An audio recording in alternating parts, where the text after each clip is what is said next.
dugyot ng itsura ko. My gosh. Anyway, it's a very late start of the day. It's 1:45 na pala. Nagulat naman ako sa oras.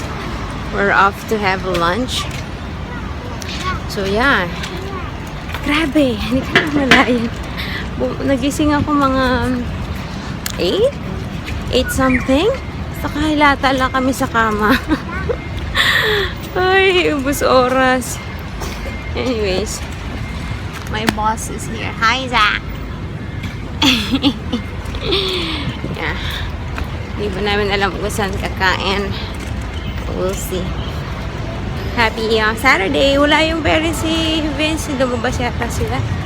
Kaya kami lang. Where is the letter A? A. A. Good job! Oh, ride the train to Busan. Alam. Alam pa. Let's going to Busan. Busan. Okay, diyan ka sa Hello Kitty. Drive.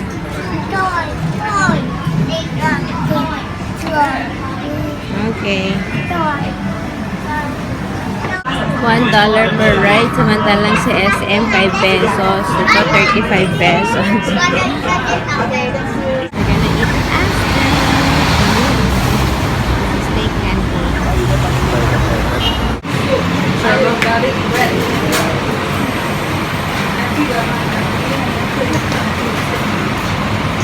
Done eating! Pauwi na kami. It's 2:10. Grabe. Sakto lang nap time. Pero, yeah. Busog din ako. Hindi ko na na-vlog yung food. Of course, I had steak. That's what I always order. Yeah, kasi Zeb was using my phone. Itong isa na ato ka, Tessa. Say hi! Dami na kain ni Zach eh. Hey guys. Mag-alas 4 na. Actually, ganyan pa naman kami nakauwi. Mga bago mag-3. Yun. Tapos, diba, nakatulog si Zach sa ano eh. Nakatulog si Zach sa stroller hanggang pag-uwi. Tapos, hanggang nakatulog pa kami sa kama na pagtulog siya sa dibdib ko. Tapos, mga after ilang minutes, nagising siya. Hindi na nakatulog. So, baligtad. Nung nakatulog si Zeb, pahirapan naman patulogin kanina. So, nagkabaligtad. Nung nakatulog naman na si Zeb, si Zach na yung ayaw matulog. So, ayun. Excuse me. Hindi ko alam kung may lakad pa kami. Supposedly, meron kasing mall dito na parang ano, if you watch Nickelodeon, yung Paw Patrol. Mga mommies na lang makaka-relate dito. Yung Paw Patrol na cartoon. So, meron isang mall dito na nakita namin 2 weeks ago na from September 3 to October 9, meron yung Paw Patrol, Churba Churba, tapos may mga live show yung mascot. So, isa sa mga favorite din ni Zeb yun. So, kanina, pag-uusapan na either punta kami today or bukas. Tapos, pag-check ko dun sa, sa website, sa FB page nung mall, hanggang September 11, last week lang pala, hanggang last week lang yung may live show. Hindi ko alam kung ano yung hanggang October 9.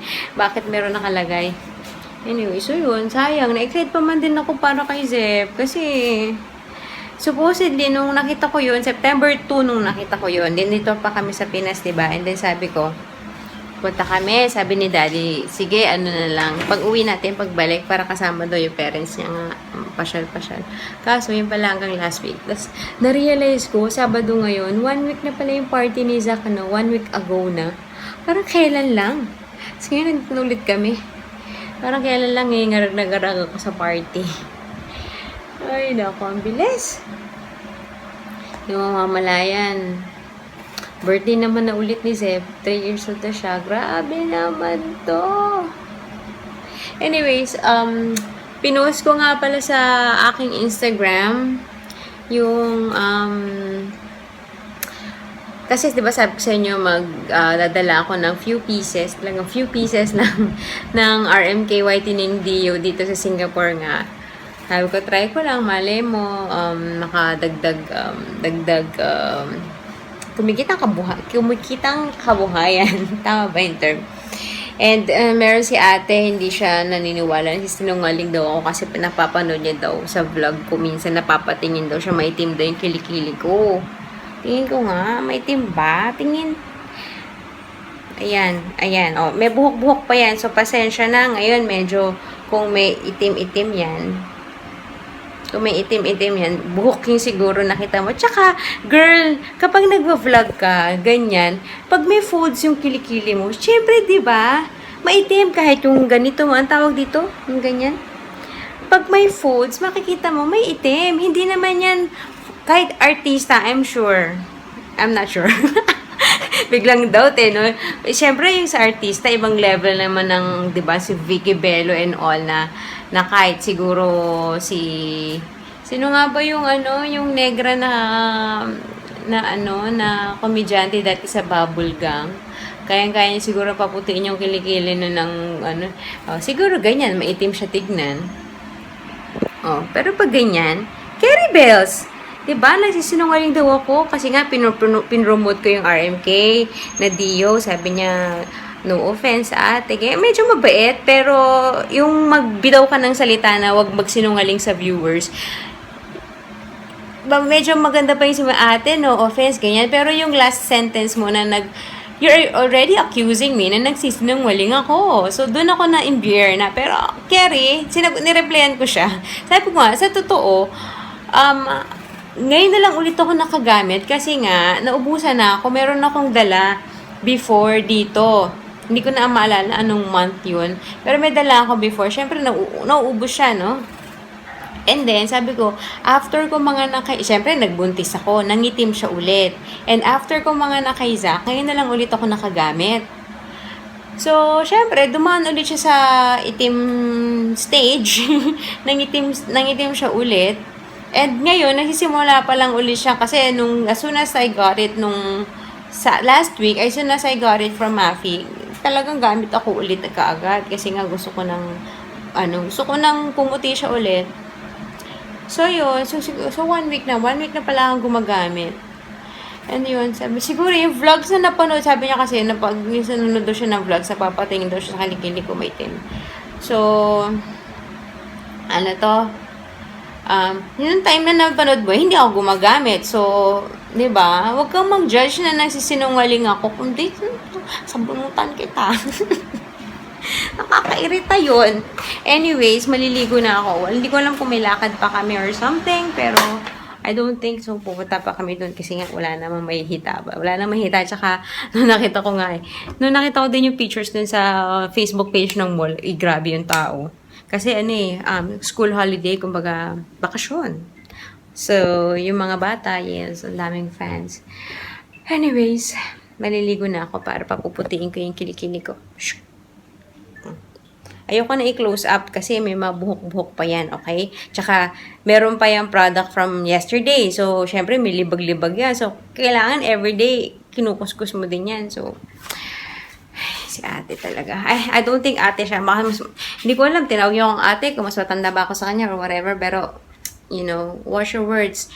Isa sa mga bagay na pag nilabas mo, hindi mo na maibabawi is yung salita. Pag nagsalita ka na, inilabas mo na, mahirap na yung bawiin. So, yeah, wag ka basta-basta nang bibintang na nagsisinungaling, ha?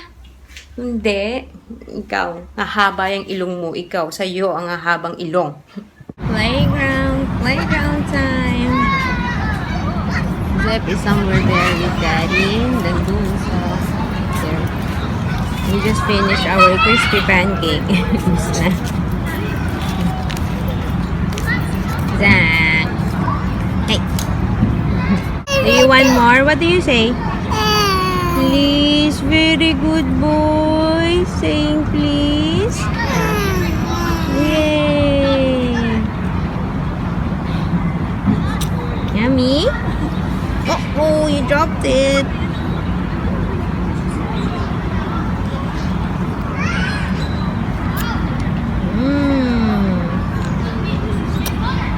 What do you say if you want more? Can you see? 1, 2, 3, ho! Yay! Si Zach busy pa din kumain. Eating siopaw. Hi guys! Alas 8 na. Umuwi na kami from the playground and then naligo sila. And now, we're going out again. Kain kami. Kasi diba, this weekend, I did not cook.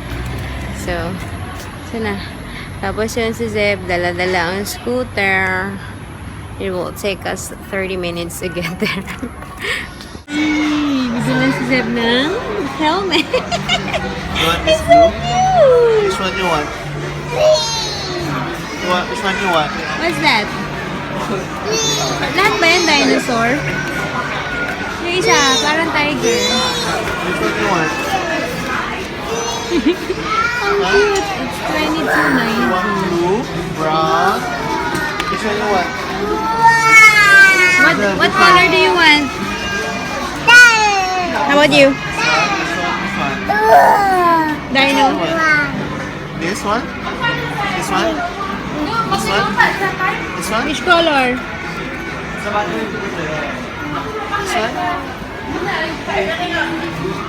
You want this one? The brown one? Brown? You want brown?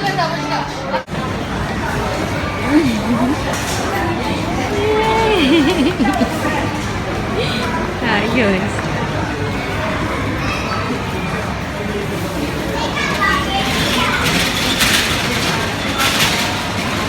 Oh, push.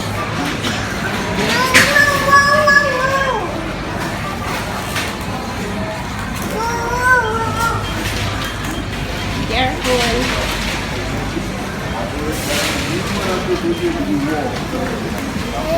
Hey guys! We're home. Alas 10 na. Grabe.